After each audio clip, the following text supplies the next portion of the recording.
Hello everybody and welcome to a classic review. Today we are taking a look at set number 7259, a LEGO Star Wars set from the year 2005. So super nostalgic year, super classic year. This is obviously right when episode 3 came out. And this set contains 396 pieces for what was $40 back in 2005 and will now cost you around $300 if you want to find it sealed in 2022. So I got this set for about $200 sealed, but I really don't want to open the box here. I'm going to actually take a look at an older set for the review itself that I already have built. But I did just want to show you guys the original box itself and just kind of to do sort of a proper review, take a look at the box art there, just sort of the displays on it. It's obviously old and a little bit damaged, but still cool to get one sealed in box nonetheless.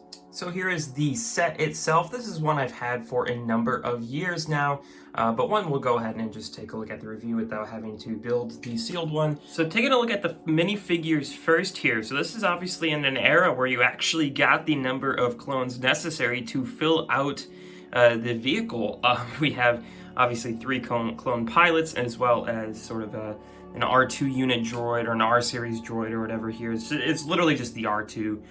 But in red here. So there really is nothing special about that. In fact, it doesn't even really have any printing on the back. It's too old for that. Then obviously the clone pilot. You do get 3 of these. There is a little bit of back printing on there. You can see the suspenders and stuff. So very cool minifigure actually. This is actually one of the first, I think it was the first clone I ever got from a friend back in like 2005, 2006, right after they came out.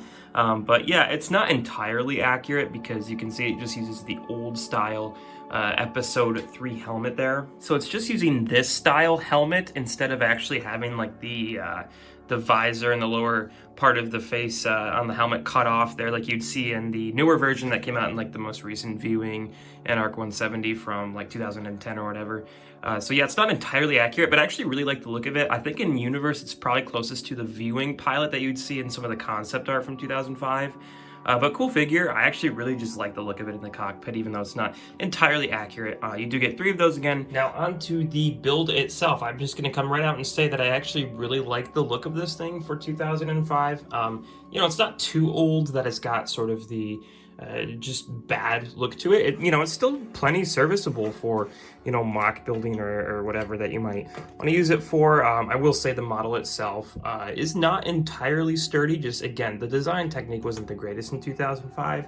But it still looks good, and another just pro to the build itself is there are no stickers present, believe it or not. There is every piece you see on here, all of the detail on the side, it is all entirely printed. Which is great, especially for an older 2005 set. I don't think they really utilized stickers a whole lot back then. But again, just a really good build all around. Now we're just gonna start here, taking a look all the way from the front to the back. It's kind of wide, so it's hard to get really a full view on there, I must say. But from the front here, just kind of some typical slanted hinge pieces to create sort of the front look of the thing. And you'll notice that it leaves it somewhat gappy because, again, that's just peak technology for what LEGO had back in 2005. But all of the cockpit pieces here, this one is removable. And then these 2 are not supposed to be removable. They just kind of fall off a lot, but those are supposed to hinge open just like that. But inside the first cockpit there isn't actually anything in there. You can set your minifigure in there, but that's really about it. You close them up and no computer or anything like that.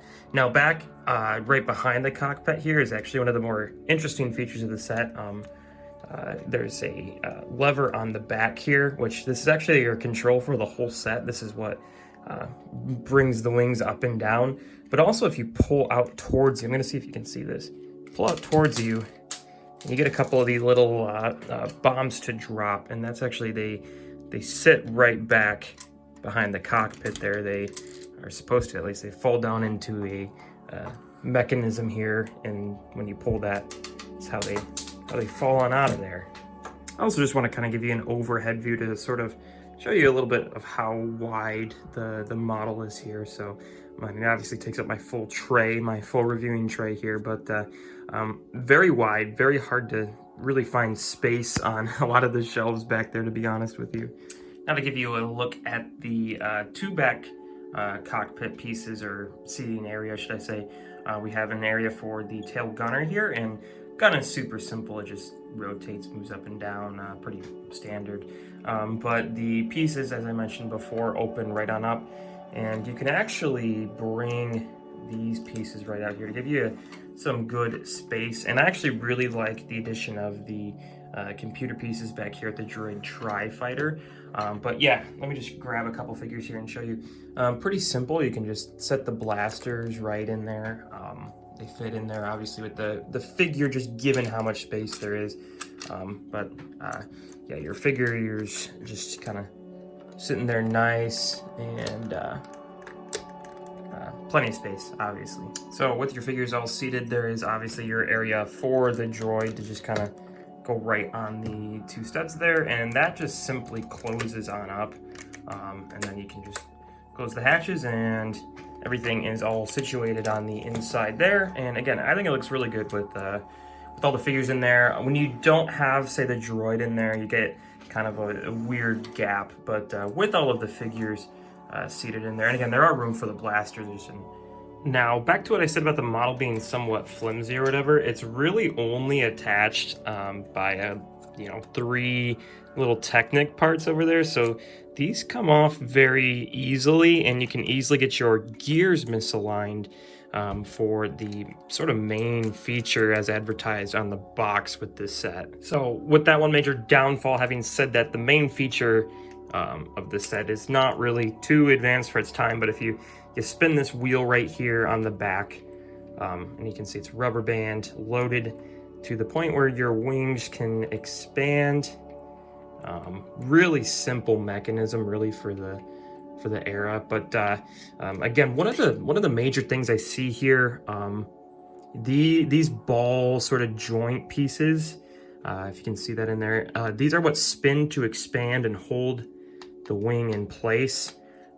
Those can become misaligned, so you can see that one's straight and this one is already tilted, just because those wings fall off easily enough that if those gears get a little bit turned, it's not perfectly straight or whatever, but I mean, it looks good. Obviously, it's just a matter of the model being too flimsy to get it looking straight enough to kind of stay in one place. But obviously, with an old set like this, kids don't really get these to play with these anymore, so it's not really gonna be too much of a problem. But just, I could see back in 2005, the overall flimsiness of the model being a major problem for trying to keep these things intact.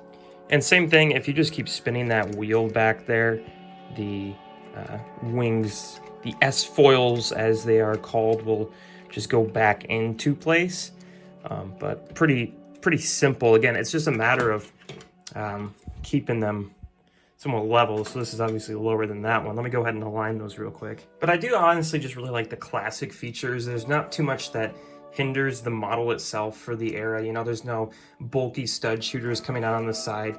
The cannons are actually pretty well designed for the age, I guess. I mean, the 2010 guns are probably a little bit better, but you can say they just use like a jousting sword piece here and a couple cylinders with trans light blue studs to sort of create that look of the cannons. And one thing I actually really like are the engines on it. So obviously you just have your plain thrusters in the back, but going up to the front, interesting utilization of droid body pieces in there to get the Technic to unite the body with the wing there. But I'm pretty sure these are special molded pieces that came out. Well, maybe not, but I think the middle piece there for sure is definitely unique to this set. But these outside pieces, just interesting. They use sort of these wheel pieces. They do spin. I don't think they're supposed to, but just the way they're attached, the nature of that makes it spin. But yeah, I mean, it's durable enough for what it is. Like, these aren't gonna break apart on you, but just keep in mind, it's old. These guns fall off very easily. These wings are only really attached by a couple studs there, so I mean, they can really separate quite easily on you. But yeah, all around, I think it's fine for what it is given its age. So would I recommend this set given its downfalls and in spite of some of its sort of flaws for its age? And the answer is absolutely. If you can find this for a relatively cheap enough price, Obviously, you're not going to be buying this set to give to a child to play with anymore. It's obviously a collector's item, it's very old, but I still think it works great if you want to use it for mocks or for any sort of display purpose. I think it still fits it, and to me, it's just a prequel lover's must-have. Just a really good classic set from 2005. If you don't have any of those sets from the ancient Episode 3, I say ancient, it's only 17 years old, but from the old Episode 3 era, this is a good place to start. If you can find it again for a decent price, you could probably find it used for about $100, maybe a little more now. But these things, to be honest with you, are just never going to get cheaper. And as people get older, these sets just become more and more desirable to collectors. As fewer and fewer of them remain sealed like this one back here. For the era, is it a good set in 2005? To be honest with you, it's not the set that I would want to give to a child to play with. It simply just had too many flimsy parts that could fall off, which ironically, I noticed that gun right on the side there was missing its little cannon piece the whole time, so I had to put that on there real quick. Hopefully it wasn't gone the whole review, it might have been. Anyways, it just proves the point. This thing really isn't the most sturdy model for children. My guess is if you built this set back in the day, unless it was solely for display purpose, it's not built today. It was obviously a common set at only $40, but relatively few of these probably have survived 17 years of torture from children. So again, just the rarity of the model being complete with all the figures makes it desirable today because it was so probably ineffective at being a children's toy back in 2005. For a collector's item, there really is no rating you can put on this because that means different things to different people. To me, it's a 10 out of 10 for a collector's set. It's just one of my favorites. As a set itself, objectively though, I really can't give it more than a 7.5 out of 10, just given some of those major design flaws. But I still love it. I still think it's a great set, but again, that's through the lenses of nostalgia where I'm looking back on this thing as a kid. But great set. The new one's probably a little better, to be honest with you, but I'd rather have this one. I'd rather have the classic Episode 3 sets. But cool set. Again, if you can find it for a decent price, I definitely recommend getting it to have in your Star Wars collection there.